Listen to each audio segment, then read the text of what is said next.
sensor, which measures the IR light reflected by the muscle and gives an output corresponding to the velocity of the blood in the muscle. The output of the sensor would vary according to the level of paralysis of the patient.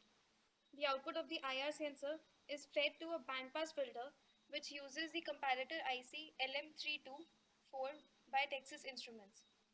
The bandpass filter is powered by the voltage regulator IC LM7805, which is also by Texas Instruments.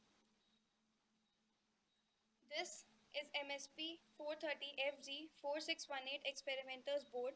The analog output from the bandpass filter is fed to the pin A0 of the microcontroller. The corresponding ADC value is printed on the LCD and sent to the Arduino Uno board.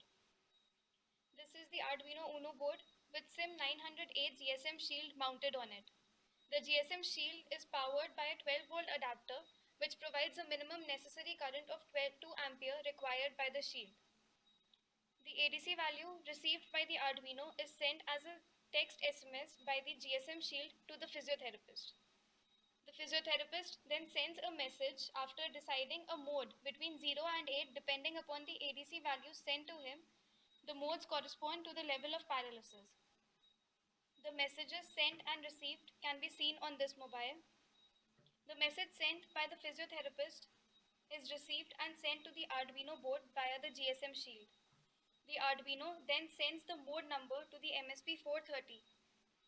If the mode is 0, this LED would glow. If the mode is 1, this LED would glow. If the mode is 2, this LED would glow, and so on. Respective LEDs would glow depending upon the mode.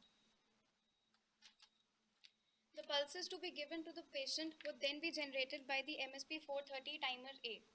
For higher level of paralysis, higher current is needed to stimulate the paralyzed muscle. So with increase in mode, the frequency and current and duty cycle would be increased to increase the current. The frequency and current corresponding to the mode would be displayed on the LCD. This is the motor driver circuit, which uses the IC LM293D by Texas Instruments, which is used to amplify the current. Since the microcontroller can give a maximum current output of 40 milliampere and the maximum current needed for stimulation of the muscle is 100 milliampere. The generated current is given to the patient via the electrodes.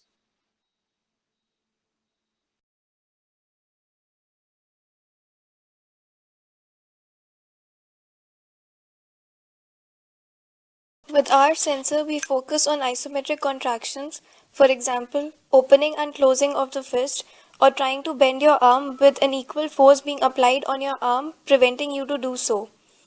On bending of the arm, the muscle contracts and reduces the reflectance of infrared light from the muscle. On release, on switching on the device, sensor is displayed on the LCD, indicating that the device is ready to take input from the sensor. The blood flow of paralyzed muscles is slower than that of normal muscle. Thus, as the level of paralysis increases, blood velocity decreases and the portion of IR light reflecting back decreases.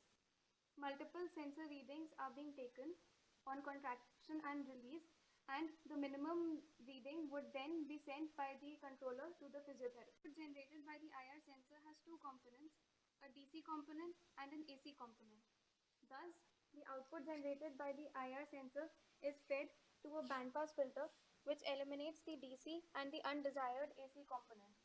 The output of the bandpass filter is given to the analog input A0 of MSP430.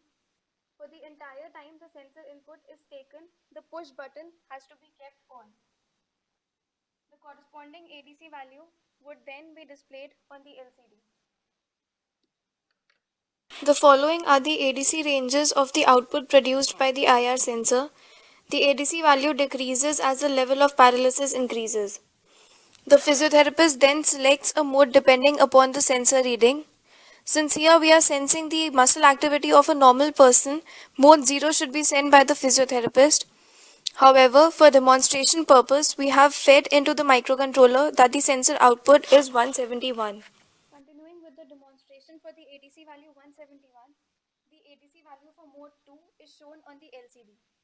The ADC value is sent via the GSM to physiotherapist.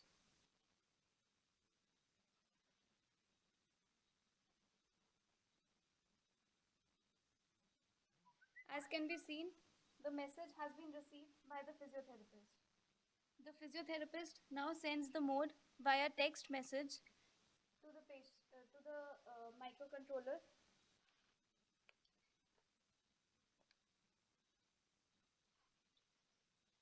The mode set can be seen on the LCD. The first digit shows the mode. The second two digits show the frequency. Stimulation is provided in 3 cycles of 2 minutes each with a gap of 1 minute between 2 cycles.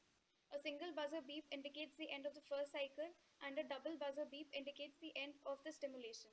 For demonstration purpose, we will show the output pulse generated by MSP 430 timer on a CRO.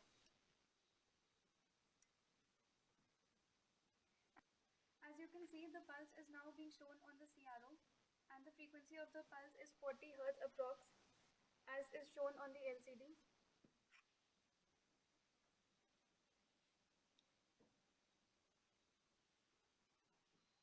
The first buzzer beep indicates the stop of the first cycle.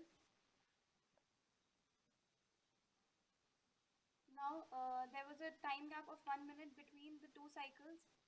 The second cycle of the pulse is now being shown on the CRO. It has the same frequency as the previous pulse. The single buzzer beep for the second time indicates the end of the second cycle. The third cycle can now be shown on the CRO. A double buzzer beep indicates the end of the stimulation cycle. The procedure from the start of taking the input from the sensor would be repeated till mode 0 is sent by the physiotherapist. After reading the sensor again, the ADC value, which can be seen on the LCD, is sent to the physiotherapist via the GSM shield.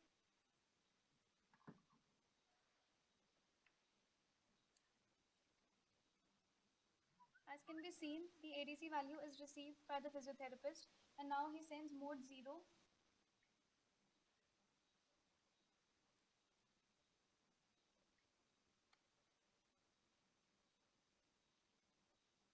Mode 0 is sent by the physiotherapist and done is displayed on the LCD and the LED corresponding to mode 0 glows.